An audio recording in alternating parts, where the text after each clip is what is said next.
जय श्री राधे। पूज्य श्री सद्गुरुदेव भगवान के चरणों में प्रणाम। भक्ति का सरल मार्ग है नाम जप, श्रद्धा और सेवा। साधकों, इस दुर्लभ मनुष्य जीवन का सबसे बड़ा सौभाग्य क्या है? धन, पद, प्रतिष्ठा या संसार की सफलता नहीं। इस जीवन का सबसे बड़ा सौभाग्य है भगवान का नाम लेने का अधिकार। शास्त्र कहते हैं, जब तक मनुष्य भगवान के नाम का आश्रय नहीं लेता तब तक जीवन की सारी उपलब्धियां अधूरी हैं। और जिस दिन जीव नाम का आश्रय ले लेता है उसी दिन से उसका कल्याण आरंभ हो जाता है।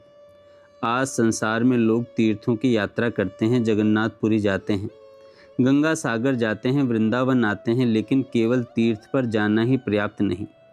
तीर्थ पर श्रद्धा भी होनी चाहिए।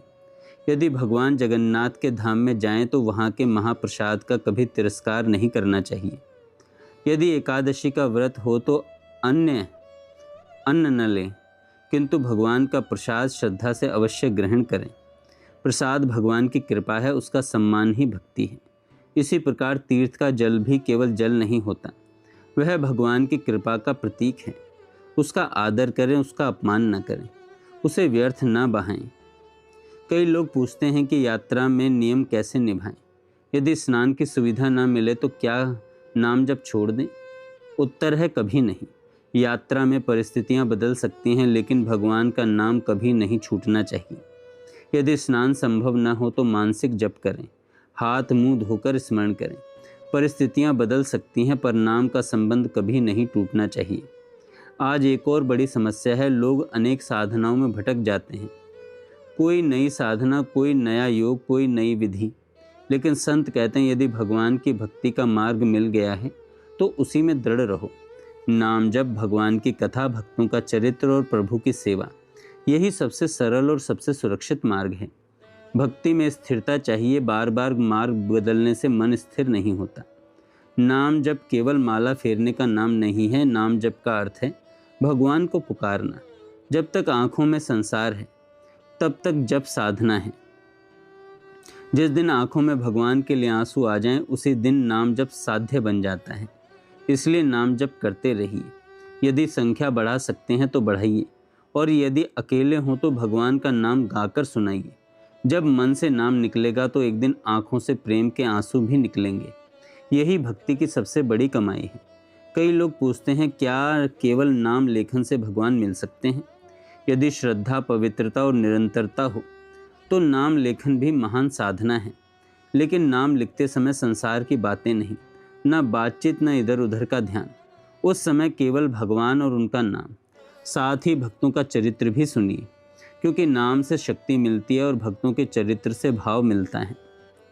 भाव के बिना भक्ति अधूरी रह जाती है। केवल वृंदावन में रह लेने से कल्याण नहीं होता।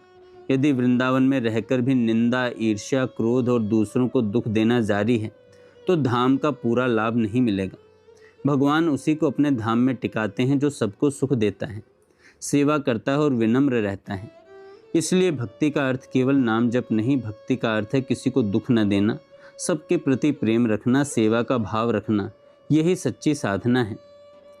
नाबादास जी ने कहा है, भक्त दाम संग्रह करे, कथन श्रवण अनुमोद।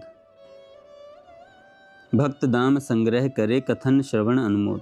अर्थात भगवान की कथा सुनना, सुनाना और दूसरों को भी सुनने के लिए प्रेरित करना, यह महान साधना है। यदि आपके कारण एक भी व्यक्ति भगवान के नाम से जुड़ जाए तो समझिए भगवान की विशेष कृपा आपके जीवन में आ रही है। जिस नाम में आपका हृदय लगे उसी नाम को जीवन बना लीजिए। एक 96 वर्ष के वृद्ध भक्त ने पूछा, नाम जप करते समय पुराने जीवन की बातें याद आती हैं? संत भगवान कहते हैं, घबराइए मत, वह गंदगी आ नहीं रही, निकल रही है। जैसे घर में झाड़ू लगाने पर धूल दिखाई देती है, वैसे ही नाम जप से मन का कचरा बाहर निकलता है।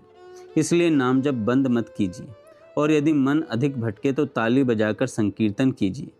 नाम का कीर्तन मन को शीघ्र शुद्ध करता है। आइए आज हम सभी एक संकल्प लें, भगवान का नाम कभी नहीं छोड़ेंगे, किसी का अपमान नहीं करेंगे, भक्तों का सम्मान करेंगे, कथा सुनेंगे, कथा सुनाएंगे और अपने समस्त जीवन को भगवान की भक्ति के लिए समर्पित करेंगे। जय श्री राधे।